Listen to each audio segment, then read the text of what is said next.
Lanzatelarañas de los cómics. Arrancamos con las versiones más extremas de toda la lista, y la más perturbadora no viene de ningún villano, sino del propio Spider-Man. En Marvel Zombies, después de convertirse en zombie y matar a las personas que más amaba, Spider-Man dejó de usar redes tradicionales para moverse por la ciudad, y en su lugar comenzó a usar sus propias venas y arterias como telarañas. Un método que le causaba un dolor inmenso y que produjo algunos de los paneles más perturbadores de toda la historia de los cómics de Marvel. Una imagen que una vez vista es bastante difícil de olvidar, pero no todos los usos extremos vienen de la versión zombificada. Cuando Dr. Octavius tomó el cuerpo de Peter Parker y decidió demostrar que podía ser un Spider-Man superior, lo primero que hizo fue mejorar el equipo. Creó una nueva fórmula de fluido que hacía las redes más resistentes y a prueba de balas, y añadió cámaras integradas y sensores sonar a los lanzaredes para mejorar la navegación en combate. Octavius tomó la herramienta más icónica de su enemigo y la convirtió en algo mejor. No exactamente el resultado que Peter habría esperado de alguien que vivió en sus tentáculos.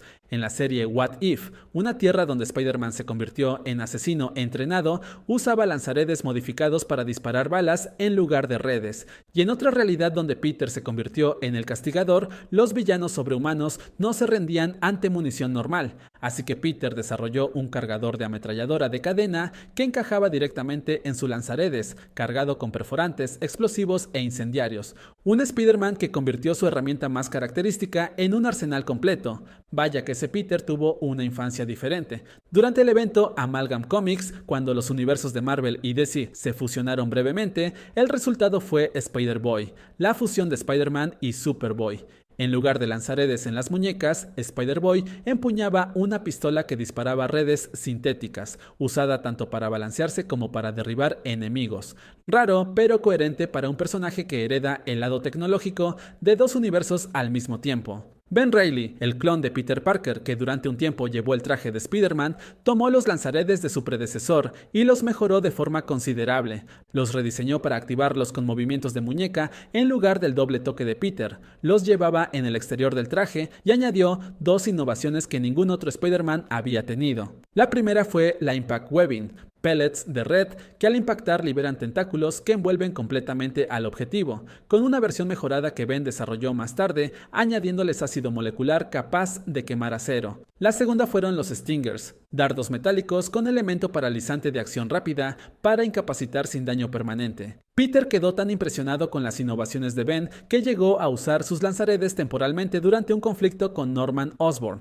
Que el original terminara usando los gadgets del clon dice bastante sobre quién innovó más. El Spider-Man 2099 de los cómics tiene una particularidad que su versión cinematográfica no comparte. Miguel O'Hara produce telarañas orgánicas directamente desde sus antebrazos, resultado de la reescritura del 50% de su ADN con genética arácnida. Pero a diferencia de la araña del Raimiverse, cuya telaraña es idéntica a la natural, la de Miguel tiene una composición química distinta, más resistente y adaptada a los entornos futuristas del año 2099. Una telaraña que evolucionó junto con el Spider-Man que la produce. Y cerramos el bloque de lanzatelarañas de los cómics con Spider-Man Noir. En los cómics originales de 2009, la mordida de la araña de Anansi le otorgó telarañas orgánicas oscuras, que producía directamente desde las muñecas. Pero su uso era radicalmente diferente al de cualquier otro Spider-Man. Nunca las usó para balancearse libremente por la ciudad, las usaba de forma táctica y a corta distancia, en conjunto con su revólver para inmovilizar enemigos en callejones oscuros. Un detective de los años 30 que usaba sus poderes como personaje de Noir, no como superhéroe de vuelo libre. En la serie live action de Prime Video, confirmada con Ben Reilly en lugar de Peter Parker, se ve telaraña orgánica brotando directamente de sus muñecas durante los balanceos, lo que ya generó debate entre fans que consideran que balancearse libremente rompe el tono oscuro y calculado que definió al personaje original. Y la verdad, no les falta razón. Lanzatelarañas versión japonesa. En la adaptación japonesa, los lanzaredes tradicionales simplemente no existían. Takuya Yamashiro, el Spider-Man japonés, usaba la Spider Bracelet, una pieza de tecnología alienígena que no tenía nada que ver con ninguna versión occidental del personaje. La serie adoptó un estilo más cercano a Power Rangers que al trepamuros de los cómics, y la Spider Bracelet reflejaba eso perfectamente. Permitía a Takuya almacenar su traje disparar una variedad de redes y cuando la situación lo requería, invocar a Leopardón, un mecha gigante, un solo dispositivo que reemplazaba lanzaredes, traje y vehículo al mismo tiempo. Definitivamente no era lo que Stan Lee tenía en mente, pero en términos de versatilidad le ganaba a cualquier pulsera de acero. Lanzatelarañas del UCM. En el UCM, los lanzaredes de Peter Parker son la demostración más clara de su inteligencia, y su evolución a lo largo de las películas cuenta la historia de cómo Peter creció como héroe. Empezó fabricando su propio fluido de red con equipo básico del laboratorio de química de su instituto, guardando los frascos debajo de los casilleros de la escuela para acceso rápido. Sus primeros lanzaredes eran funcionales pero básicos, chatarra ensamblada que podía desprenderse de las muñecas en momentos de impacto, dejándolo vulnerable en combate. Y entonces Tony Stark convirtió un invento casero en armamento de nivel Vengador. Los lanzaredes que Peter recibió con su traje incluían señal arácnida integrada y más de 500 combinaciones de red distintas, red rebote, granadas de red, configuraciones tácticas para cada situación posible. Una herramienta que Peter había construido con ingenio, pero que Stark convirtió en una plataforma tecnológica completa. Más tarde usó los lanzaredes de Stark con el traje Night Monkey que S.H.I.E.L.D. le dio, y tras perder el traje en la comisaría,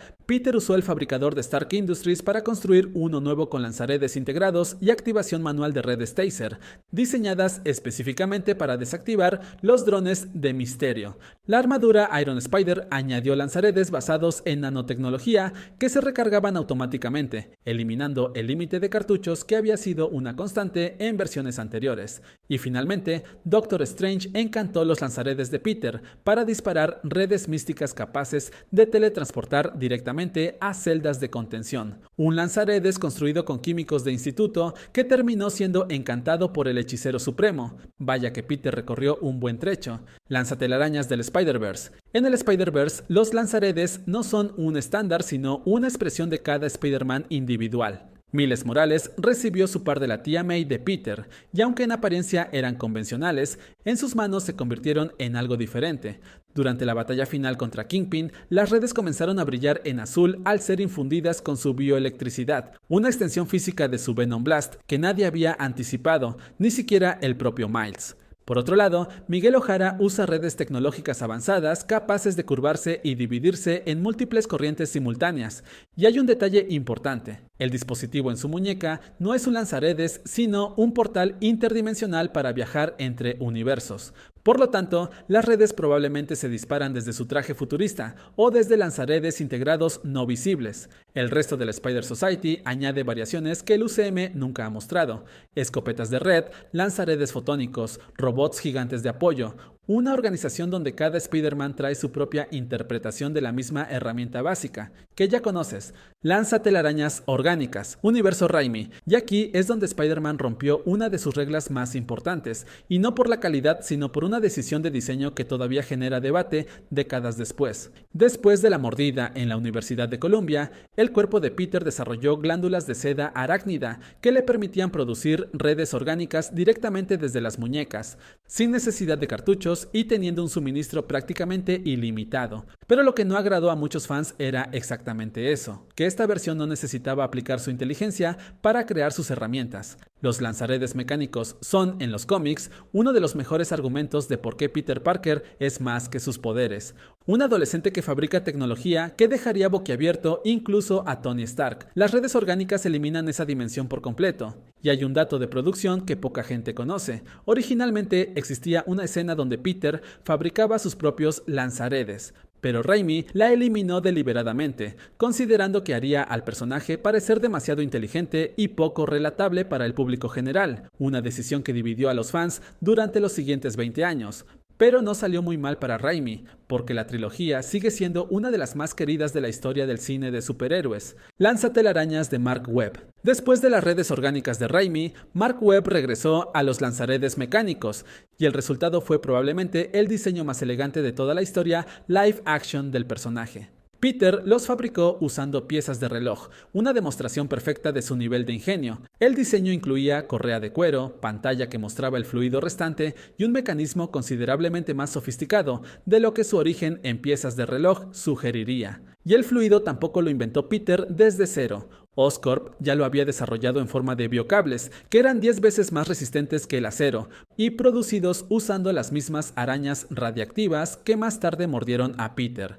Una conexión entre su origen y sus herramientas que el Raimiverse nunca tuvo. En la segunda película, el nuevo par con forma hexagonal resultó vulnerable a las corrientes eléctricas de Electro, un problema que Gwen Stacy resolvió magnetizando los lanzaredes para contrarrestar la interferencia. En el webverse, Peter no siempre resuelve sus problemas solo. El arte oficial también reveló que estos lanzaredes estaban diseñados para incluir un reproductor MP3 integrado.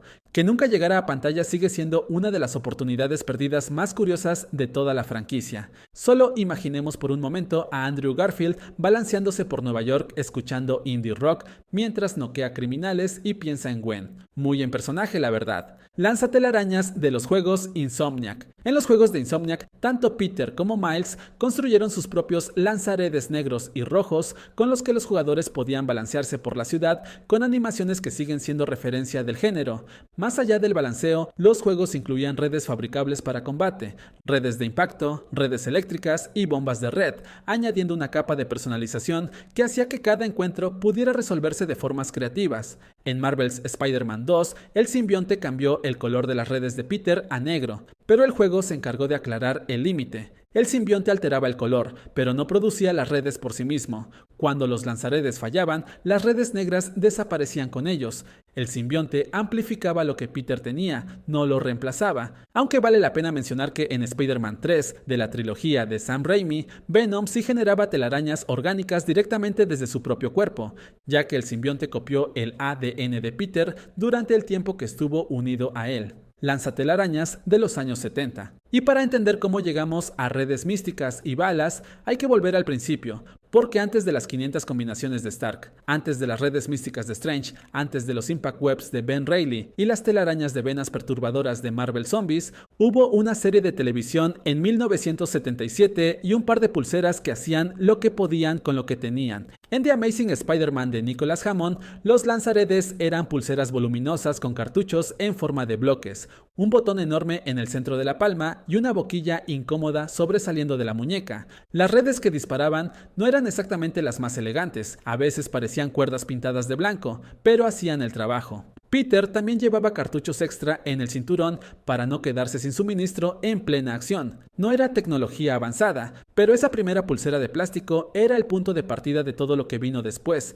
Y al final, por más distintos que sean sus lanzaredes, eso no fue lo que les cambió la vida. Lo que realmente lo cambió todo fue la araña que los mordió. Y algunas de esas picaduras fueron mucho más locas de lo que imaginas. Si quieres descubrir cuáles fueron, dale like a este video y te espero en el siguiente video. Las picaduras de araña más poderosas del MCU, explicadas en detalle.